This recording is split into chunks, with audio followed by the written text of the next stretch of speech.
El grupo de investigación que realiza este trabajo de registro sistemático y riguroso tanto de los paneles como de el estado de conservación del parque es el grupo GIPRI, o Grupo de Investigación de Patrimonio Rupestre Indígena. Está constituido por distintos profesionales que se dedican a distintas áreas, en distintas temáticas, y en este momento realizamos con el Ministerio de Cultura y la sección de Patrimonio, a través de la gestión del municipio de Facatativá, un proyecto de documentación y registro del arte rupestre. Y simultáneamente hacemos un trabajo de investigación rigurosa sobre pigmentos y laboratorios para encontrar los materiales que este parque tiene. Resulta escandaloso que pasados más de 500 años no tengamos un registro de las pinturas del parque completo de todos los paneles, a pesar de que tiene una numeración y a pesar de que ha sido considerado como Parque Arqueológico Nacional. Me parece que lo que tiene este material que estamos expresando hoy es que nosotros vamos a resolver por lo menos uno de los problemas, y es que vamos a tener para este país, para Colombia y para el municipio de Faca, el primer registro sistemático y riguroso del Parque Arqueológico de las Piedras del Tunjo o Piedras de Facatativá.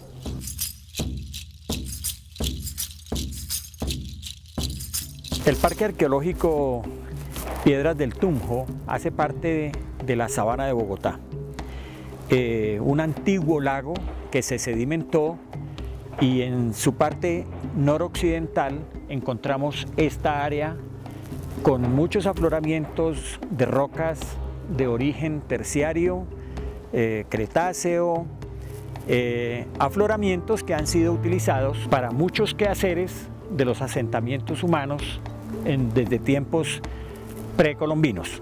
El área del parque ha ido disminuyendo desde 70 y más hectáreas a 28.5 actualmente que están delimitadas. Ha sido también, y es algo que debemos destacar, plantado con árboles de gran tamaño que son foráneos. Estamos hablando de acacias, estamos hablando de eucaliptos, de cipreses. Creemos que el municipio de Facatativá, con el parque arqueológico, por sus condiciones geográficas, tiene una invaluable riqueza, una riqueza que puede rayar entre lo rupestre, lo arqueológico, la vegetación, el paisaje y su condición geográfica en general.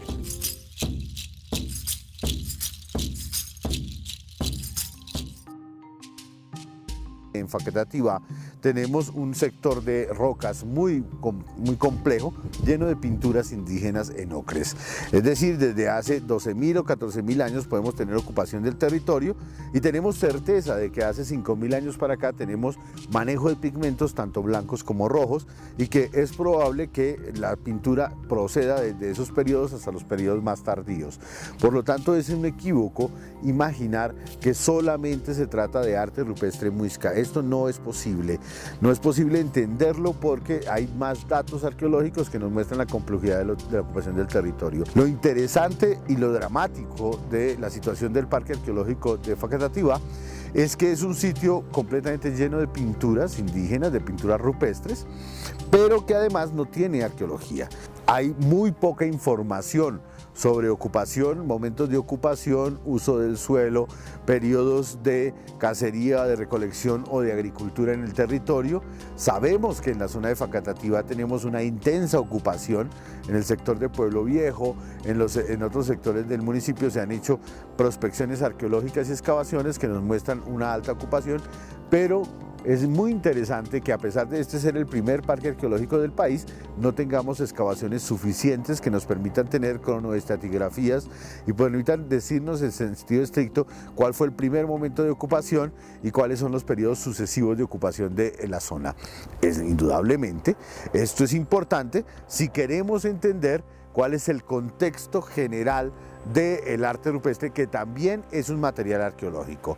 No se puede olvidar que los murales rupestres son parte de la arqueología de este territorio y que por lo tanto el estudio juicioso de los murales también implica pensar los contextos arqueológicos, los momentos de ocupación y la posibilidad o la posible filiación temporal y cultural de estos con los periodos más tempranos de ocupación de la sabana de Bogotá.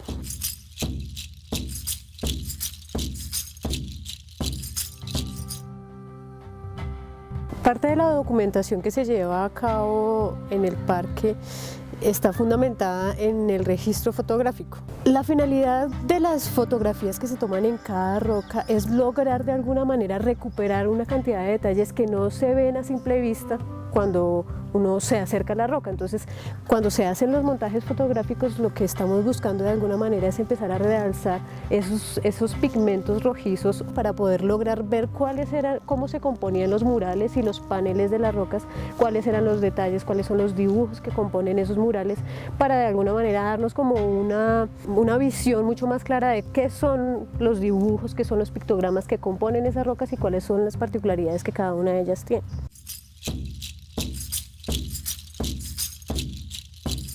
La pintura rupestre se puede estudiar de otra manera y una de ellas es estudiando los gestos de los pintores. ¿Qué es el gesto? El gesto es la manera como se hace el dibujo, la pincelada.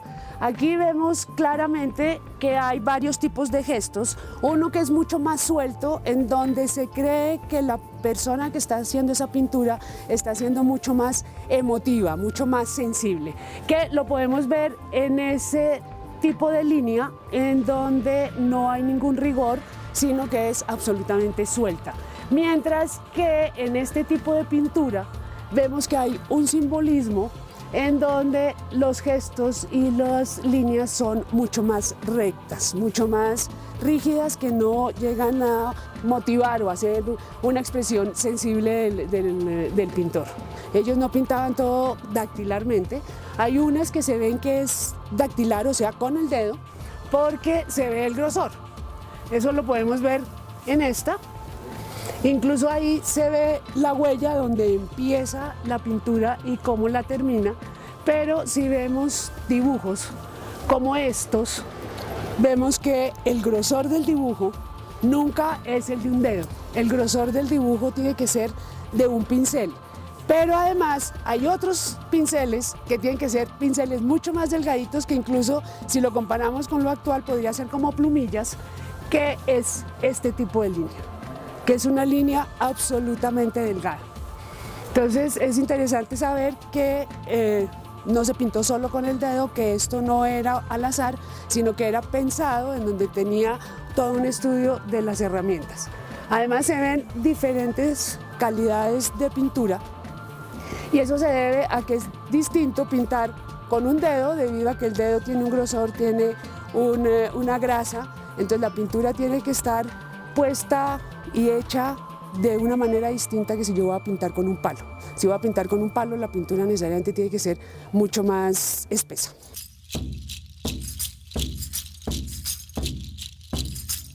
Dentro de otra de las líneas de investigación se encuentra el estudio de los pigmentos y de las técnicas y recetas que debieron utilizar los indígenas para hacer las pinturas rupestres. Este trabajo es un trabajo en una línea bastante científica, es decir, hacemos análisis con técnicas refinadas de encontrar la composición estructural y elemental de los pigmentos.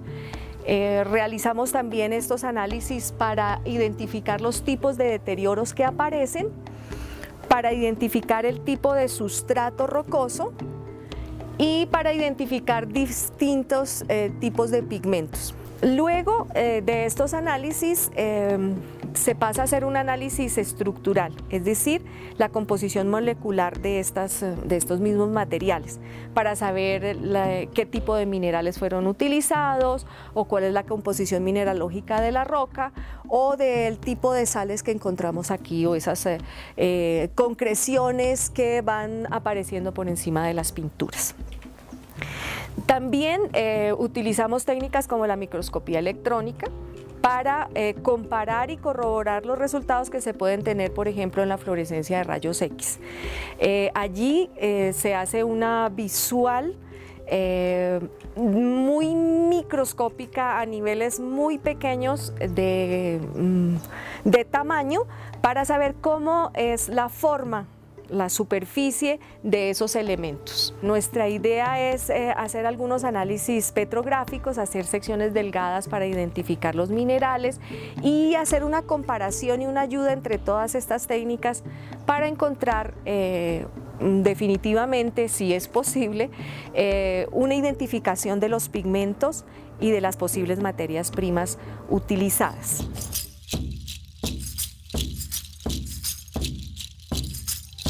En esta roca podemos encontrar deterioros antrópicos y deterioros biológicos. Como tal, no sabemos si el material biológico deteriora la roca. Lo que sabemos es que está ahí y que está ahí por ciertas condiciones ambientales que se generan por los cambios climáticos que genera el hombre. Tanto el cambio climático global como el cambio microclimático que se hace debido a la implantación de especies foráneas en el ambiente. Aquí podemos encontrar acacias sabaneras, acacia japónica, eucaliptos que no existen en este hemisferio, que vienen de otros hemisferios, es decir, están adaptadas para sobrevivir en otros ambientes. Y por ende eso empieza a generar unos cambios en la estructura del paisaje que genera deterioro en el arte rupestre. Estos líquenes que podemos encontrar acá generan una capa negra en la mayoría de las rocas que encontramos en el parque que tapan el arte rupestre. No necesariamente el arte rupestre es afectado o dañado por estos líquenes, pero sí se convierten en una molestia cuando estos tapan el mural y la gente del turista, la persona que viene acá, no tiene la posibilidad de verlo.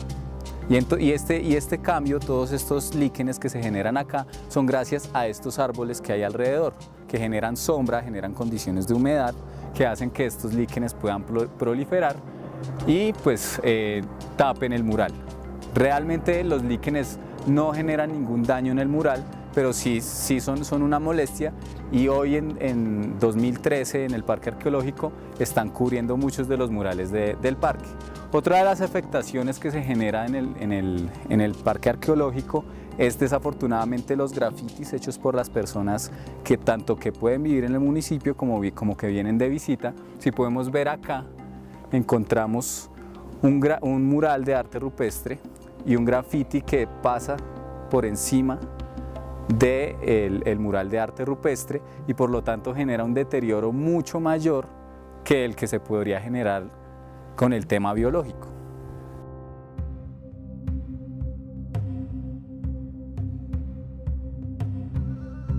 ¿Qué queda hacia adelante? Queda la posibilidad de que convirtamos el parque en la sede nacional del arte rupestre, queda la posibilidad de que continuemos los cursos de capacitación que los hacemos normalmente en julio de cada año, y queda la posibilidad abierta de hacer nuevos proyectos para documentar también las zonas de arte rupestre de todo el municipio.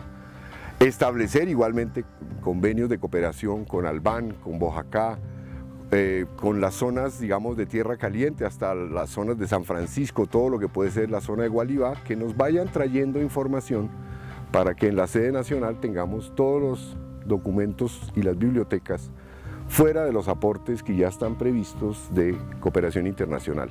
Así que es un parte de muy buenas noticias, y con esta información general damos por terminado este reporte general.